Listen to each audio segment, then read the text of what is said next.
Hari ini luar biasa, soalnya hari ini kita kedatangan Bante di Rapunya. Bante, apa nih kesibukannya? Ya sibuk nggak menentu sih sebenarnya. Dibilang sibuk, saya bukan bekerja kan gitu, cuman pelayan saja. Berarti suatu saat kapan-kapan bisa dong Bante kita undang lagi dong di sini. Bisa saja. Setiap saat ada yang undang, cuman saya datang atau enggak kan urusan belakangan. Yang penting undang dulu gitu ya Bante ya. Siapa duluan ya udah deh saya hadirin yang duluan ya Bante. Bante ini beberapa waktu lalu itu saya sempat melihat beberapa podcast Bante, sangat begitu luar biasa juga kegiatan-kegiatan Bante, acara-acara Bante. Ini sering lihat atau pas saya mau kesini aja? Enggak Bante, beneran sering lihat Bante kamu. Oke. Terima kasih sudah dilihat loh. Saya subscribe juga loh Bante, kalau di channel tertentu Bante datangnya di mana. Nggak hanya karena Bante datang ke sini ya.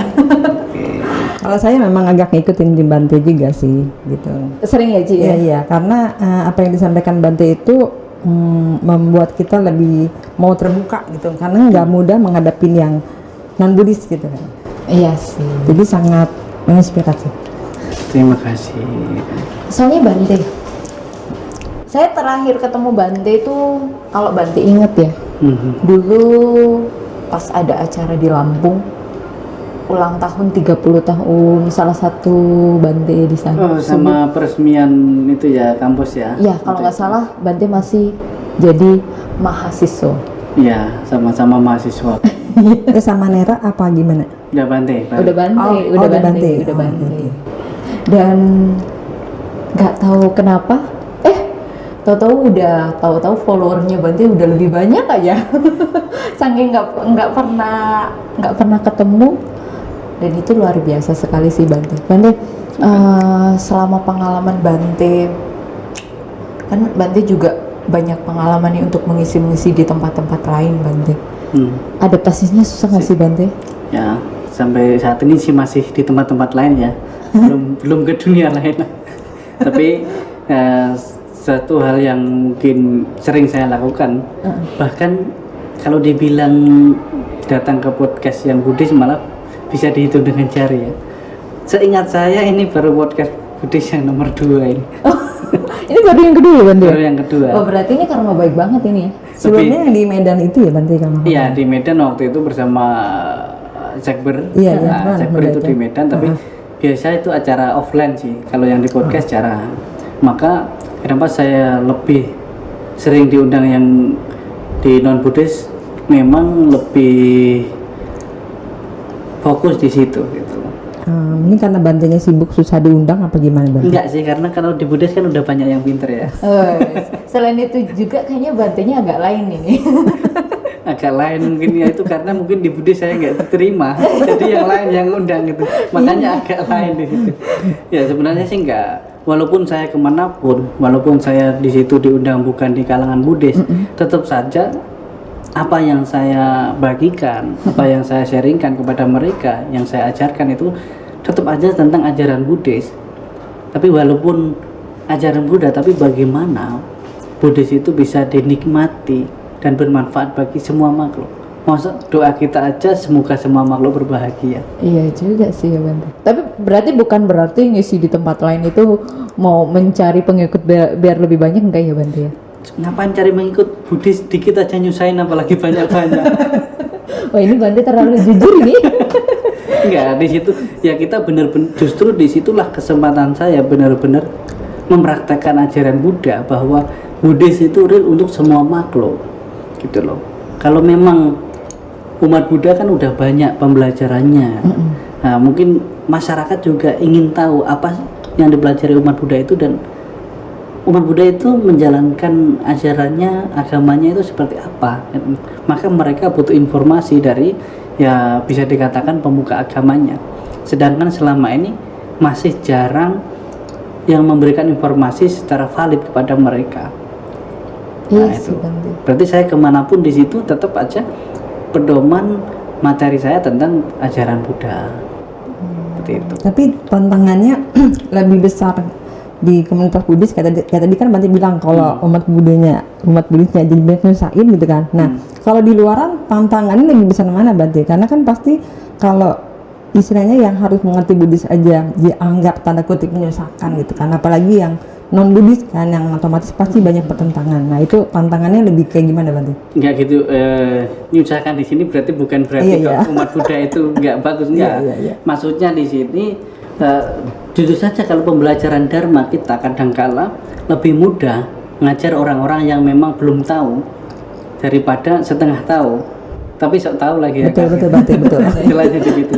Nah, enggak, tantangan dan rintangan itu di mana-mana ada.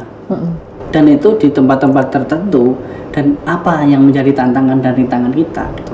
Mungkin kalau di kalangan Buddhis sendiri, tantangan dan rintangan kita bagaimana meluruskan pandangan-pandangan salah secara dharma itu sendiri.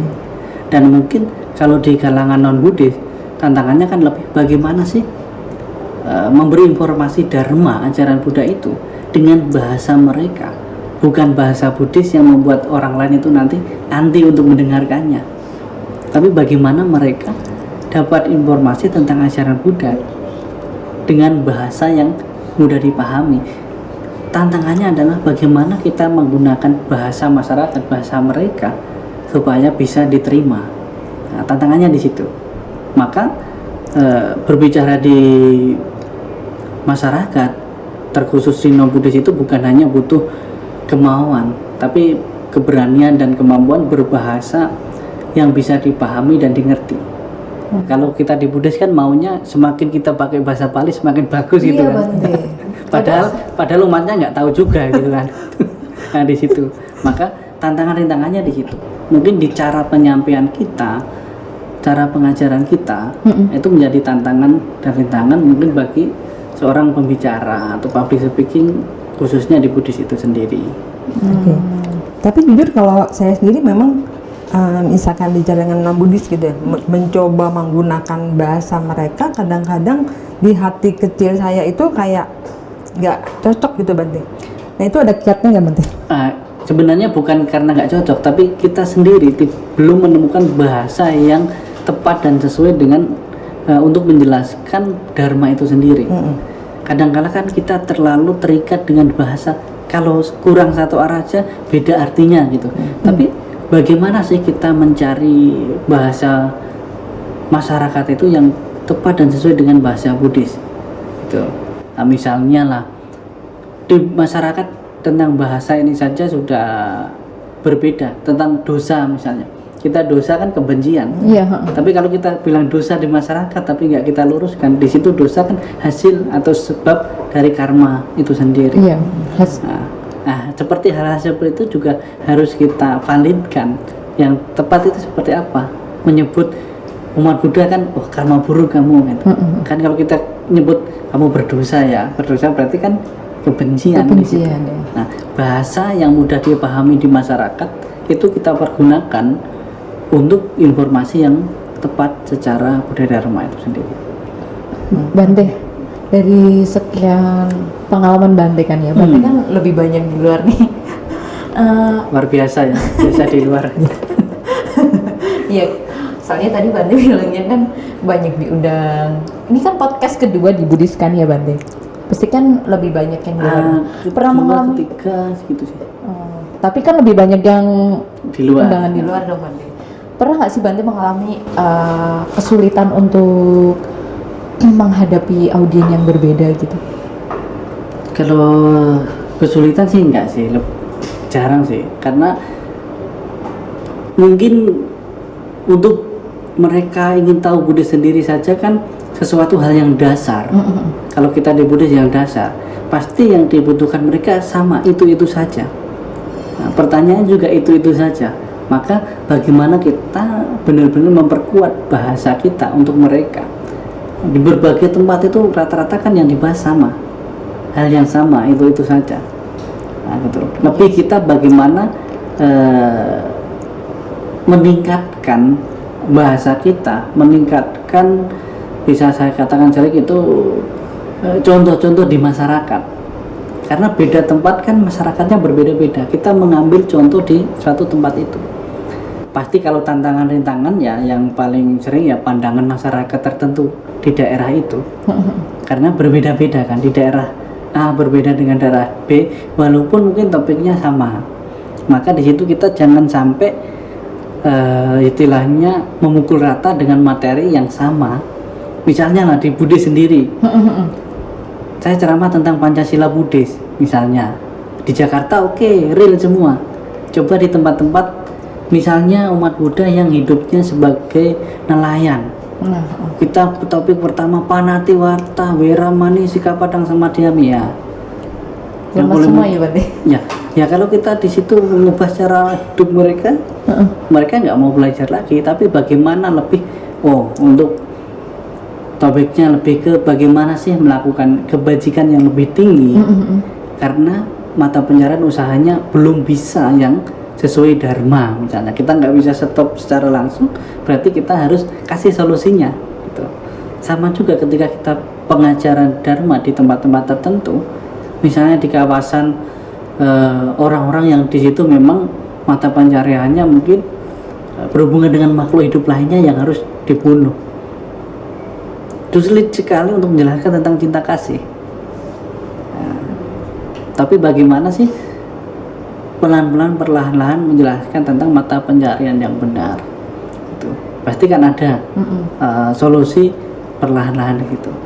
Lebih tantangannya sebenarnya ke dalam diri sendiri, bukan di luar diri kita. Nah itu kalau pada saat di edu gitu Bante, misalkan itu kan misalnya Buddhis sendiri gitu kan. Tapi kalau non Buddhis sendiri misalkan mereka akan lebih agresif kan untuk menjelaskan versinya mereka pasti kan. Nah itu kayak gimana tuh Bante? Kalau di luar Buddhis kita lebih topiknya biasa lebih mendasar. Maka gini, kalau kita yang sudah berani atau siap untuk terjun di lapangan, kita harus mempelajari bahasa di lapangan, cara di lapangan, bahkan bahasa-bahasa di agama mereka atau keyakinan mereka. Nah, kalau kita mengajarkan tentang Dharma, mengajarkan tentang Buddhis, menjelaskan tentang ajaran Buddha, sebisa mungkin kita mengurangi bahasa-bahasa Buddhis. Nah, tetapi bagaimana adopsi bahasa-bahasa mereka? Misalnya dari kita karma baik. Kalau di masyarakat umum, ya lebih ke cari pahala. Nah, hal seperti itu. Nah, tantangannya sama juga dari diri kita. Bisa nggak kita mencari bahasa-bahasa yang tidak membuat mereka itu anti, namun juga tidak mengubah makna dari dharma itu sendiri. Nah, di situ. Tapi kalau yang berbenturan dan lain sebagainya di masyarakat itu hal yang biasa. Tapi bagaimana kita sudah berani di situ, kita juga harus siap untuk bisa dikatakan menanggung apa yang terjadi selanjutnya. Tapi saya memiliki satu keyakinan bahwa ketika niat saya baik, tujuan saya baik ke suatu tempat itu, pasti baik-baik saja. Niat kita, tekad kita baik, pasti baik-baik saja. Sesuatu yang baik akan baik-baik saja. Kalau nggak baik, itu berarti hasil dari karma masa-masa lampau kita kan. Nah, lebih di situ juga saya merenungkan bahwa kalau pas nggak baik-baik saja, bukan karena saya di situ. Ini karma yang pernah saya perbuat di masa-masa lampau. Masa kita di situ aja kesulitan, kita udah tahu hukum karmanya kan itu.